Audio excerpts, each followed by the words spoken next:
The Lord be with you. And with your spirit. A reading from the Holy Gospel according to Luke. Glory to you, O Lord. The two disciples recounted what had taken place on the way, and how Jesus was made known to them in the breaking of the bread. While they were still speaking about this, he stood in their midst and said to them, "Peace be with you." But they were startled and terrified and thought that they were seeing a ghost. Then he said to them, "Why are you troubled? And why do questions arise in your hearts? Look at my hands and my feet, that it is I myself. Touch me and see, because a ghost does not have flesh and bones, as you can see I have." And he said this. He showed them his hands and his feet. While they were still incredulous for joy and were amazed, he asked them, "Have you anything to eat?" They gave him a piece of baked fish. He took it and ate it in front of them. He said to them, "These are my words that I spoke to you while I was with you, that everything written about me in the law of Moses and in the prophets and Psalms must be fulfilled." Then he opened their minds to understand the Scriptures. And he said to them, "Thus it is written that the Christ would suffer and rise from the dead on the third day, and that repentance for the forgiveness of sins would be preached in his name to all the nations, beginning from Jerusalem. You are witnesses of these things." The Gospel of the Lord. Praise to you, Lord Jesus Christ.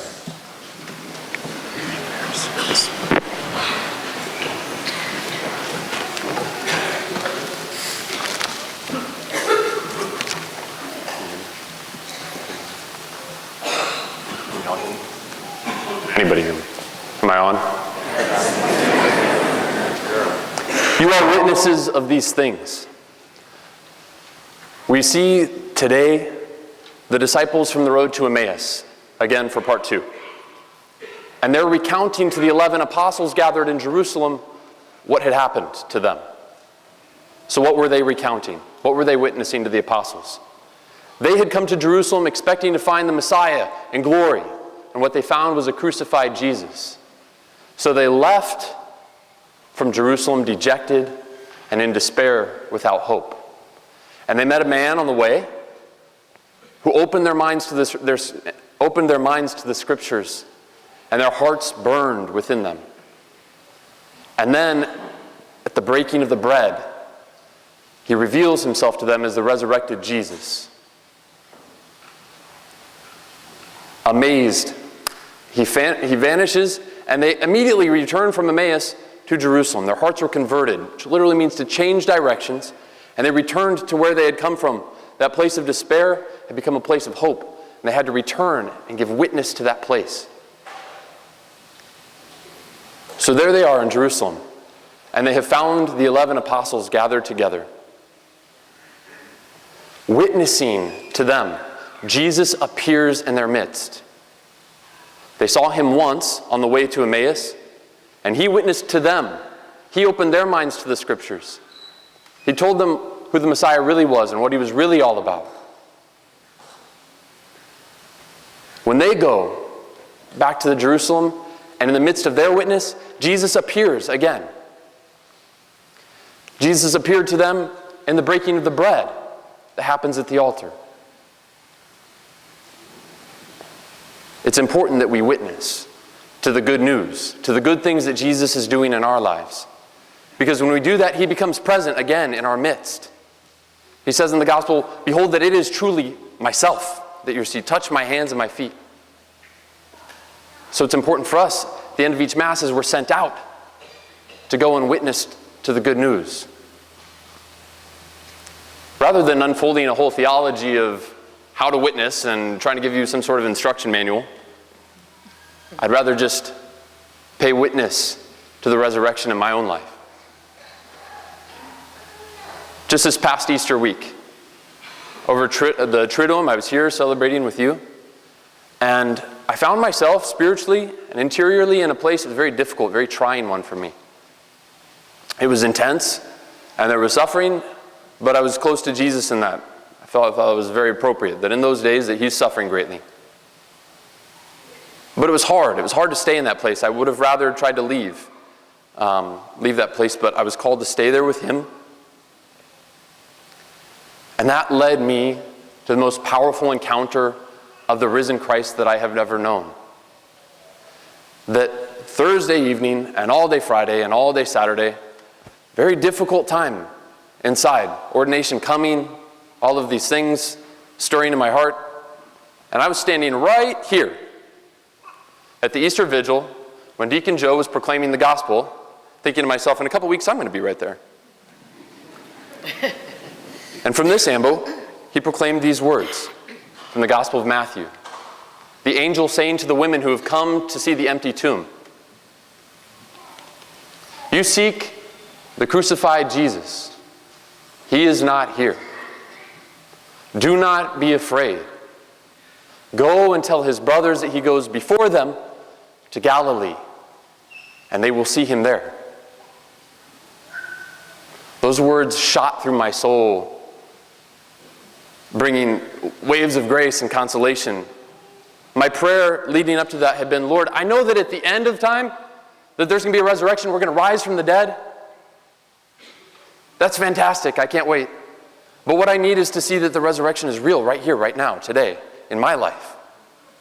I need to see on Easter Sunday that you're going to raise me from this tomb that I'm in. And no later than the gospel at the Easter Vigil was that happening, that prayer was answered. How similar to the disciples on the road to Emmaus. There they were, dejected, despair, trying times. And Jesus, the resurrected Jesus, appears to them, showing them that the resurrection isn't just at the end of time, but right now, right there in their midst.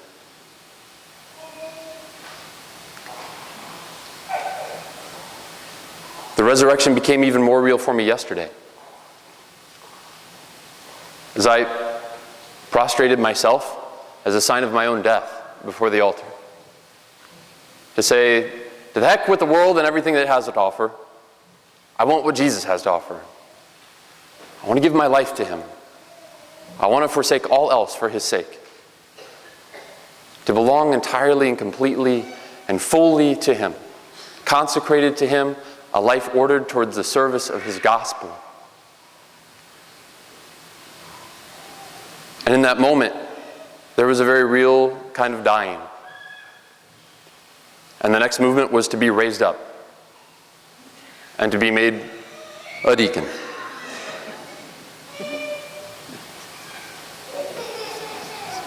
Jesus found me, a sinful, broken, wounded man, entirely unworthy of his grace. And he resurrected me. A broken man, he built me up. A sinful man, he has forgiven me. Unworthy, he has justified me and set me right and called me as his beloved.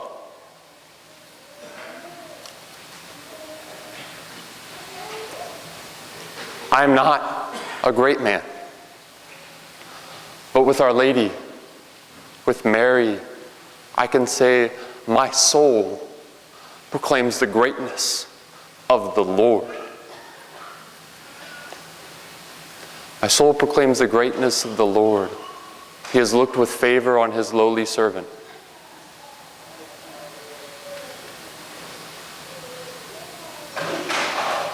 The word that comes to mind is Hosanna. Hosanna in the highest. In the Old Testament, this is a word that was used by shipwrecked sailors to cry out, Hosanna! It means save us! And in the New Testament, it takes on entirely new meaning also. That not just does it mean save us, but it means we have been saved. And aren't we in need of that? Don't we need to see the resurrection today? Hosanna to the Son of David. Hosanna in the highest.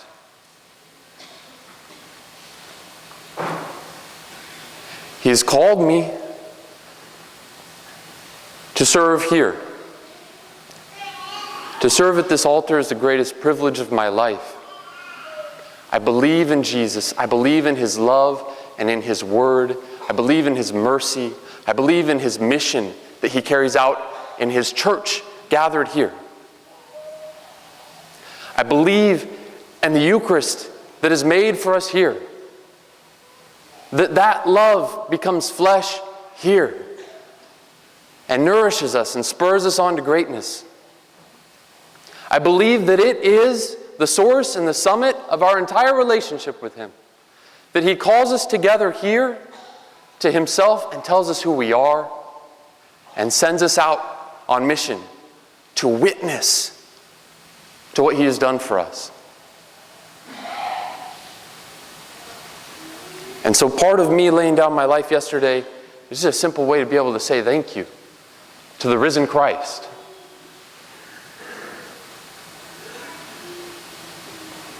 It's also a way to say thank you to you, to my family, the ones who taught me the faith. I love you. Thank you. To my friends, the gospel yesterday at the ordination said, there's no greater love than to lay down your life for your friends. My whole life is for you.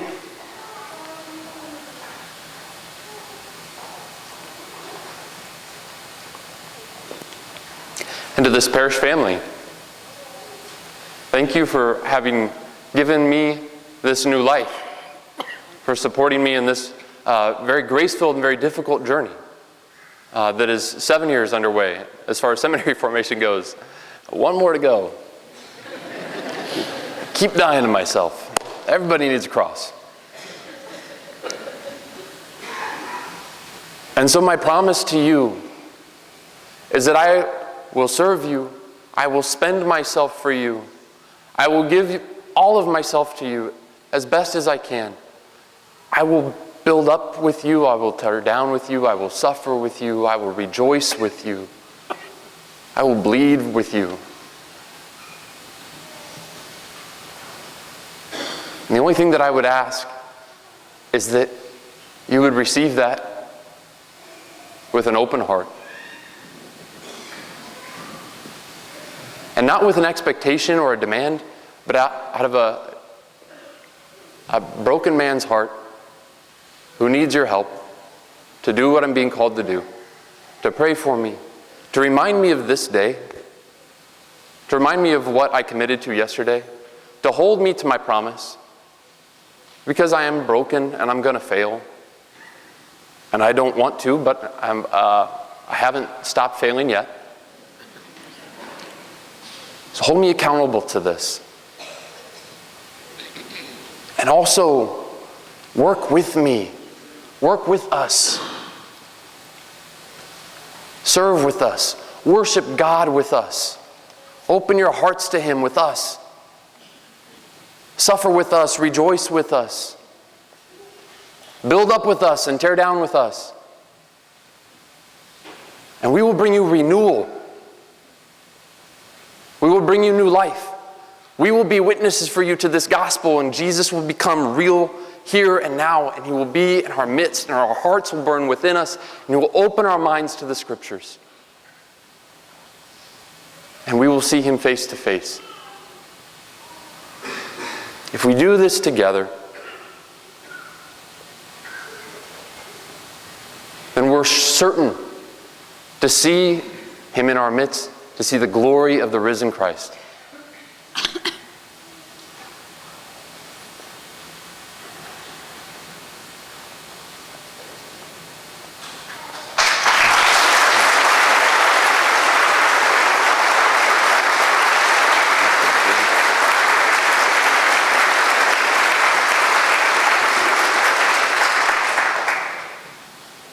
This part's hard for me. Thank you for responding with love to me. That being said, in the sacred place, all the glory, of course, is for God. The applause is well received. And I thank you from the bottom of my heart for being here to support me and to worship God with us. Save all the rest of the applause for the reception afterwards, and we'll have a good party together. Thank you. No. Okay, homily part 2. For him, the best response for us at this point is to reverently silence our hearts and pour them out at his altar so that we can better prepare ourselves. When the angel appeared to the women and he sent them to the apostles to say, go and tell them that he's going before you. As they went to go to the apostles, Jesus appeared to them. Before they even got there, it wasn't about the mission, because it wasn't about the apostles. It's not about me, it's about him. I've said enough. I love you.